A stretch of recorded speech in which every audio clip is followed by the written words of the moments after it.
Né dans la difficulté et façonné par le destin, la persévérance et la passion, Lino Ventura est devenu l'indomptable dur à cuire du cinéma français. Connu du public comme un homme de famille dévoué, avec une femme aimante, Odette, et des enfants, et ayant même fondé l'association Perce-Neige pour soutenir sa fille handicapée, peu de gens connaissaient le secret choquant qu'il portait pendant plus de 10 ans. Aujourd'hui, nous dévoilons les chapitres cachés de sa vie, révélant comment l'amour, le sacrifice et une aventure secrète se sont entrelacés pour façonner l'héritage complexe de cette légende cinématographique. L'acteur guidé par le destin du cinéma français. La carrière de Lino Ventura est un témoignage de talent brut, de persévérance et de l'influence des événements fortuits qui l'ont façonné en l'une des figures les plus iconiques du cinéma français. Né à Parme, en Italie, en 1931, la vie de Ventura a été marquée par la misère, sa famille ayant fui le régime de Mussolini pour s'installer en France. Malgré l'espoir de retrouver son père, Ventura ne le revit jamais. Sa jeunesse fut passée dans la pauvreté et il quitta l'école tôt pour travailler à divers emplois afin de subvenir aux besoins de sa famille. Son exposition précoce à la physique l'amena à une carrière dans la boxe et la lutte sous le nom de Lino Borrini. Mais une blessure le força à réorienter sa trajectoire. Au début des années 1950, la carrière de Ventura prit un tournant décisif lorsqu'il rencontra le réalisateur Jacques Becker en 1953. Becker était en train de castinger pour Touchez pas au Grisby, un film de gangster, et choisit Ventura pour le rôle d'Angelo aux côtés de Jean Gabin. Le succès du film propulsa Ventura au sommet de la gloire, avec son charme brut et son personnage de dur parfaitement adapté au rôle de gangster. Cela marqua le début de son ascension dans le cinéma français, notamment dans les films policiers, où il collabora fréquemment avec Jean Gabin dans des films comme Razzia sur la schnouf et Crime et Châtiment. Tout au long des années 1950 et 1960, Ventura devint une figure incontournable du cinéma français, connu pour ses personnages rugueux et durs. Ses collaborations avec le réalisateur Georges Lautner, notamment dans Les Tontons Flingueurs et Les Barbouzes, consolidèrent sa place dans l'histoire du cinéma français. Ces films, alliant le crime à la comédie, montrèrent la polyvalence de Ventura et sa capacité à allier dureté et humour, faisant de lui un nom familier. La carrière de Ventura ne se limita pas aux films policiers. Il endossa des rôles complexes, comme celui du chef de police corrompu dans l'Opéra de Katsu et du célèbre patron de la mafia Vito Genovese dans Les Papiers de Valachi. Sa capacité à incarner des personnages moralement ambigus ajouta de la profondeur à sa carrière et démontra son étendue en tant qu'acteur. Les collaborations de Ventura avec le réalisateur Claude Pinoteau dans des films comme Le Silencieux et La Gifle renforcèrent encore sa réputation, Pinoteau louant sa présence unique, notant comment Ventura pouvait évoquer des émotions même dans le silence. Ce qui distinguait Ventura de nombreux de ses contemporains était son approche instinctive et non formée de la comédie. Il croyait profondément à l'authenticité, affirmant un jour « Si je ne peux pas croire à un personnage ou si quelque chose ne sonne pas juste, je ne peux pas le jouer. » Cette philosophie le poussa à refuser des rôles qui ne résonnaient pas avec lui, se concentrant uniquement sur des projets qui lui paraissaient authentiques. Ses performances naturelles devinrent une marque de son style, et il incarnait souvent des personnages alliant force et vulnérabilité. Dans les années 1970, Ventura atteignit le sommet de sa carrière, travaillant dans des films français et internationaux. Malgré sa célébrité, il resta profondément attaché à ses racines italiennes, ne renonçant jamais à sa nationalité italienne et travaillant tant dans le cinéma français qu'italien. Sa maîtrise des deux langues lui permit de naviguer sans problème entre les deux industries, apparaissant dans des films comme Il Giudizio Universal et Cento Giorni a Palermo. L'humilité de Ventura demeura une caractéristique définissante tout au long de sa carrière. En réfléchissant à son succès, il déclara J'ai commencé à réaliser à quel point j'avais eu de la chance depuis l'âge de 9 ans. Combien j'avais été aimé par tant de gens. Il considérait son travail d'acteur comme un privilège et mettait toujours le film avant sa propre célébrité. Son approche sélective des rôles, refusant des projets à gros budget comme Apocalypse Now, soulignait son engagement envers la narration, qu'il jugeait être l'élément le plus important du cinéma.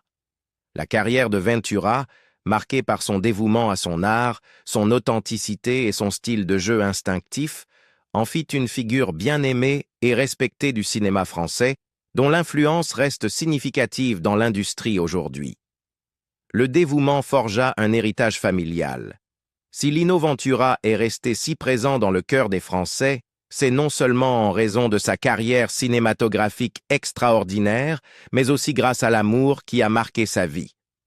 Au cœur de l'existence de Ventura se trouvait son amour inébranlable pour Odette Lecomte, qu'il rencontra au milieu des années 1930, alors qu'elle n'avait que 16 ans. Cette rencontre fortuite eut lieu dans une agence de voyage où Odette travaillait, et il ne se doutait pas que ce serait le début d'un lien qui durerait toute une vie.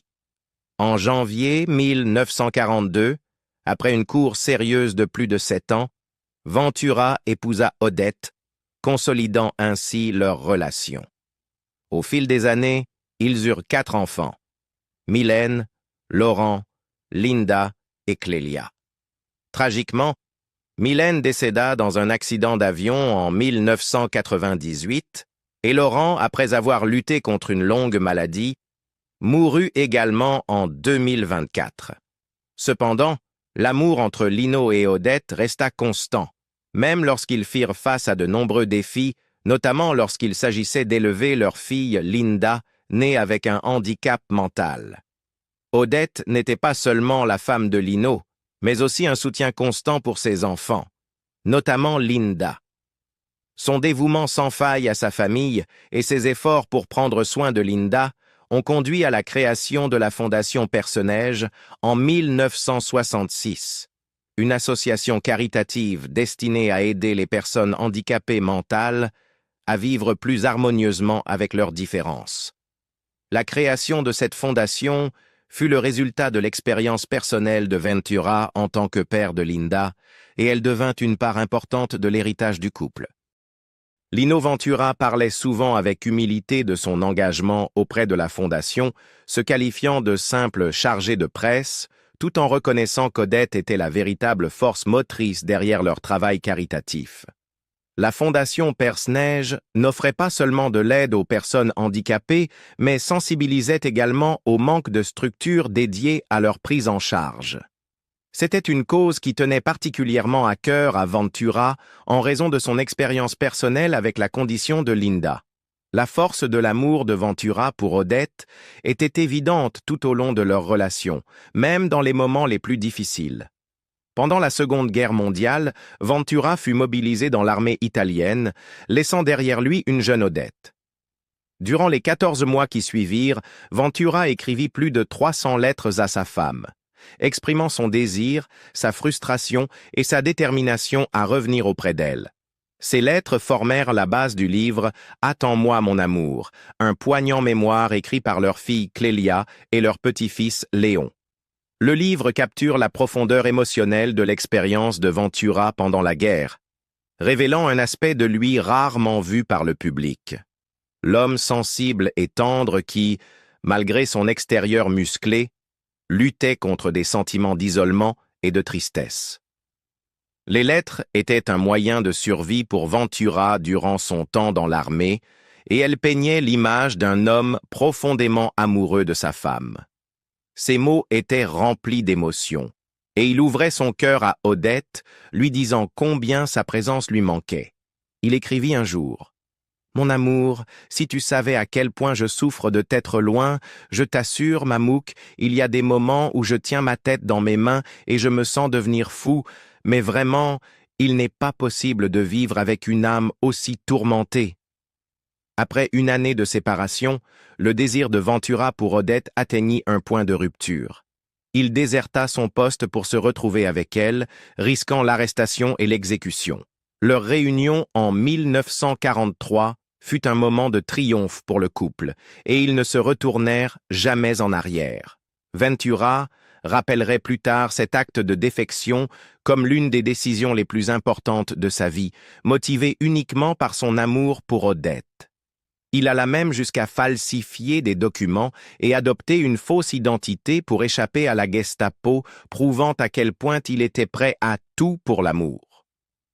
Pendant toute la guerre, la dévotion de Ventura à Odette ne faillit jamais, et leur lien ne fit que se renforcer au fil des années. Leur amour était la base de leur famille, et il devint la force motrice derrière les engagements philanthropiques de Ventura. La décision du couple de créer la fondation Perce-Neige fut directement liée à leurs expériences avec Linda et leur désir d'apporter un changement pour d'autres confrontés à des défis similaires. La carrière de Ventura continua de prospérer dans les années 1960 et 1970, mais il resta fidèle à sa famille et à son travail caritatif. Son dévouement envers ses enfants et sa femme resta inébranlable, même à mesure que sa célébrité grandissait. Il était un homme qui croyait en l'importance de la famille, et son amour profond pour Odette en était la preuve. En plus de ses efforts caritatifs, la vie de Ventura fut marquée par des moments de réflexion personnelle. Il confia un jour à sa fille Clélia: « Je ne veux pas le laisser mourir une seconde fois. Je ne peux pas supporter l'idée qu'il soit oublié. » Ce sentiment résume la mission de Clélia après la mort de Ventura en 1987. Elle s'est depuis consacrée à préserver sa mémoire et à s'assurer que son héritage continue de vivre, non seulement en tant qu'acteur, mais aussi en tant que père et mari aimant. L'histoire de Ventura est un témoignage de la puissance de l'amour, de la dévotion et de la famille. Sa vie avec Odette, marquée à la fois par la joie et les épreuves, a laissé une empreinte indélébile sur ceux qui l'ont connu. Leur engagement commun à sensibiliser aux défis rencontrés par les personnes handicapées reste un héritage qui continue d'inspirer. Et, grâce au travail de Clélia et Léon, l'histoire de Ventura vit toujours, nous rappelant tous les liens profonds qui unissent les familles, même face à l'adversité. Comme le réfléchit Clélia, ils étaient tellement amoureux, ils formaient un couple karmique. Au fil des années, ils ont commencé à se ressembler de plus en plus. Je me souviens qu'un jour, Francesco Rosi, qui a dirigé mon père dans Cadavres exquis, a dit à ma mère: « Odette, c'est incroyable. Quand je te regarde, on dirait Lino avec une perruque. » La vie de Lino Ventura fut marquée par l'amour, la famille et le sacrifice. Sa dévotion envers Odette et leurs enfants, particulièrement Linda, était inébranlable, et son travail caritatif avec la Fondation Perce-Neige témoigne de sa compassion. Même aujourd'hui, sa famille continue d'honorer sa mémoire, veillant à ce que l'héritage de cet homme remarquable vive encore pour les générations à venir. Le secret d'une relation amoureuse de 10 ans derrière l'image familiale. Bien que Lino Ventura ait toujours cultivé l'image d'un homme de famille parfait, peu de gens savaient qu'il entretenait une liaison secrète avec János Kollár pendant plus de 10 ans. Cette relation amoureuse fut l'une des plus passionnées et poignantes dans le monde du cinéma. L'histoire d'amour entre Ventura et János débuta au début de l'année 1972, lorsque Ventura, au sommet de sa gloire et dans la cinquantaine, rencontra la jeune et charmante János à Rome. Au début, János décrivait Ventura comme définitivement odieux, mais le destin les rapprocha quelques mois plus tard, et dès ce moment, leur connexion devint indéniable. János Kollár se souvient que lors de leur deuxième rencontre, le comportement de Ventura avait changé, et il lui offrit même une fleur. Ce petit geste alluma une passion amoureuse qui allait durer une décennie. János fut d'abord frappé par l'intensité de la relation. « Je suis amoureuse.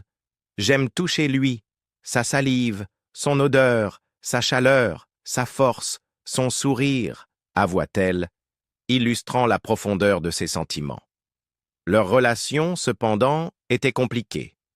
Ventura était profondément attaché à sa famille, en particulier à sa fille Linda, né avec une grave handicap. Malgré l'amour croissant entre eux, Ventura ne pouvait pas divorcer de sa femme, Odette, à cause de sa fille. Ils savaient tous les deux que leur amour ne serait jamais pleinement accepté par le public, et cette réalité les conduisit à rester amants en secret.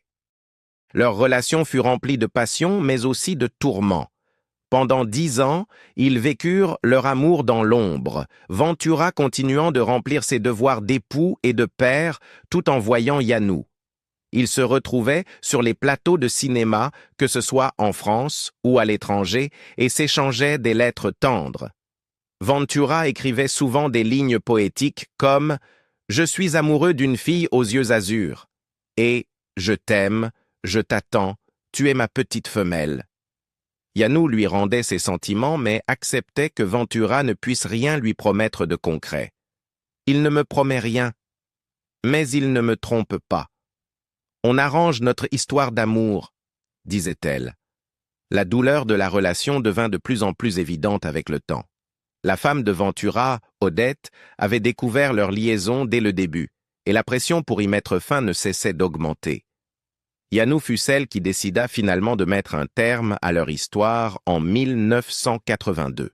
Malgré la profonde nostalgie qu'elle ressentait à l'idée d'être avec Ventura, elle ne pouvait ignorer la réalité de leur situation. « Nous avons tous les deux souffert comme des animaux », se souvint-elle, rappelant le poids émotionnel de leur affaire. Mais malgré le désir écrasant que j'avais de le revoir, je suis restée ferme. Après la rupture, Ventura, dévasté par la perte de son amante, tenta de la contacter sans cesse. Il lui envoyait des lettres quotidiennes remplies de nostalgie, et au téléphone, il tombait parfois dans le silence, incapable de trouver les mots. À chaque fois, il finissait par dire « Je t'aime, je te veux ». Et puis il disait ces mots qui me hanteront à jamais.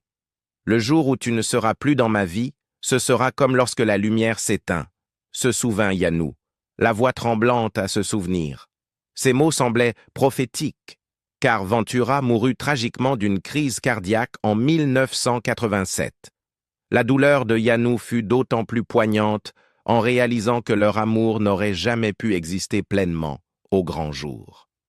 Les souvenirs de Yanou, partagés des années plus tard dans son autobiographie « Les étoiles de ma vie », décrivent comment elle hésita à raconter les détails de leur histoire tant qu'Odette Ventura était encore en vie. « J'étais très réticente à raconter mon histoire avec Lino tant que Madame Ventura était encore là, avoua-t-elle. Malgré le secret, elle écrivit sur son amour pour Ventura avec chaleur et nostalgie. Il était comme les autres hommes, sauf qu'il était extraordinaire, dit-elle, reconnaissant les complexités de leur relation. Cette relation n'était pas seulement passionnée, mais aussi d'une profonde intensité émotionnelle. Ils passaient des heures ensemble, que ce soit dans des moments privés ou sur les plateaux de tournage, toujours avec la conscience que leur amour ne pourrait jamais être pleinement reconnu par le monde extérieur. Yanou admit que Ventura lui avait avoué être tombé amoureux d'elle dès leur première rencontre, mais qu'il avait essayé de résister en raison de ses obligations familiales. Il m'a dit qu'il était tombé amoureux de moi dès notre première rencontre, mais qu'il avait essayé de lutter contre ce sentiment car il n'était pas libre et ne divorcerait jamais à cause de sa fille, se souvint Yanou. L'affaire, bien qu'intense et totale, fut aussi semée de difficultés. La jalousie de Ventura était une tension constante, et cela créa des frictions entre eux. Yanou révéla comment la relation la pesait, malgré l'amour qu'ils partageaient. Pendant 10 ans, notre amour était passionné, absolu. Mais en 1982, j'ai décidé de mettre fin à notre histoire. Sa femme avait longtemps découvert notre liaison, et j'étais sous une pression terrible, sachant que notre relation n'avait pas d'avenir, expliqua-t-elle. Après leur rupture, les lettres et les appels téléphoniques continuèrent. L'état émotionnel de Ventura était rempli de désespoir. Il ne pouvait pas se détacher de son amour pour Yanou, même s'il savait qu'ils ne pourraient jamais être ensemble publiquement. Ces lettres étaient remplies de tristesse et de désir, chacune se terminant par des déclarations d'amour.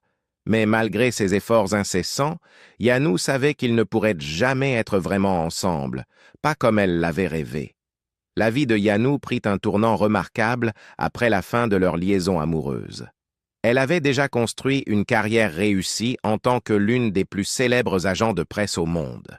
Son travail l'avait mise en contact avec certaines des personnalités les plus célèbres du monde du divertissement, de John Lennon et Yoko Ono à Salvador Dali, Sean Connery et bien d'autres.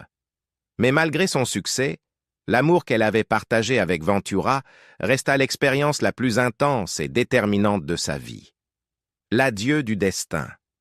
Lino Ventura est décédé le 22 octobre 1987, à l'âge de 68 ans, d'une crise cardiaque dans sa maison de Montretout, à Saint-Cloud. Ventura, qui avait connu un immense succès dans le cinéma français, laisse derrière lui un héritage de 75 films réalisés sur une période de 34 ans. Sa mort est survenue après une semaine marquée par des moments simples mais poignants, notamment des moments passés avec des amis et des éclats de rire. Le 19 octobre, Ventura déjeunait avec son réalisateur de longue date, José Giovanni, discutant d'un projet à venir, ce qui semblait le rendre satisfait. Le lendemain, il rendait visite à un ami, le producteur Norbert Saada, qui lui montrait des radiographies de ses genoux douloureux. Bien qu'on lui ait dit qu'il n'avait pas besoin de chirurgie, Ventura, toujours résilient, riait de ce conseil. Le soir du 21 octobre, Ventura dînait joyeusement avec des amis dans un restaurant, parodiait La cage aux folles avec l'acteur Daniel Cauchy et exprimait à quel point il appréciait la soirée. Le lendemain matin, il appelait des amis pour jouer au golf et prenait un dernier déjeuner avec le sculpteur César, discutant d'art et de la question de la mort. Au fil de l'après-midi, Ventura ne montrait aucune peur de l'inévitable. Quelques heures avant sa mort, alors qu'il passait devant le cimetière de Val-Saint-Germain, il faisait une remarque casuale à son compagnon Jean Hamon. « Tu vois, c'est là que je serai. » De retour chez lui plus tard dans la soirée, Ventura s'asseyait pour dîner avec sa femme, Odette, et leur invité. Soudain, il se saisit la gorge, se leva brièvement avant de retourner à sa chaise, en sueur. Après une brève tentative de réanimation, Ventura décédait à 22h45. Sa disparition fut rapide et, étrangement, son emploi du temps pour les jours suivants était complètement vide. Ses funérailles ont eu lieu au cimetière de Val-Saint-Germain, où il repose aux côtés de sa bien-aimée épouse Odette, décédée en 2013. Ensemble, ils ont fondé l'association Perce-Neige en 1966 pour soutenir les enfants handicapés, une cause qu'ils défendaient avec ferveur. Malgré la célébrité de l'acteur, c'est sa femme qui a poursuivi le combat pour ses enfants, prenant la tête de Perce-Neige jusqu'en 1995. Odette est restée une défenseur infatigable des enfants différents jusqu'à la fin de sa vie. La mort de Lino Ventura a marqué la fin d'une époque, mais son œuvre et son engagement pour des causes au-delà de sa carrière d'acteur continuent d'inspirer. La vie de Lino Ventura a été marquée par un profond sens des responsabilités, particulièrement envers sa famille et sa fille Linda, qui avait un handicap. Son engagement envers ses obligations était admirable, mais cela a également exercé une lourde pression émotionnelle et mentale sur lui. De plus, son travail avec l'association Perce-Neige montre son désir profond d'aider les enfants confrontés à des défis similaires. Cependant, les dynamiques complexes de l'amour et des responsabilités se brouillent souvent dans de telles situations. La chaleur et l'intimité qu'il a trouvée avec Yanou était-elle une forme d'évasion face au poids écrasant de ses obligations?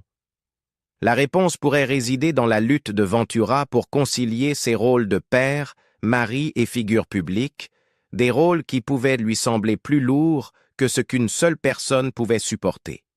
Discutons des questions que sa vie a laissées, et si vous n'êtes pas encore abonné à la chaîne, faites-le maintenant pour ne pas manquer les prochaines vidéos intéressantes.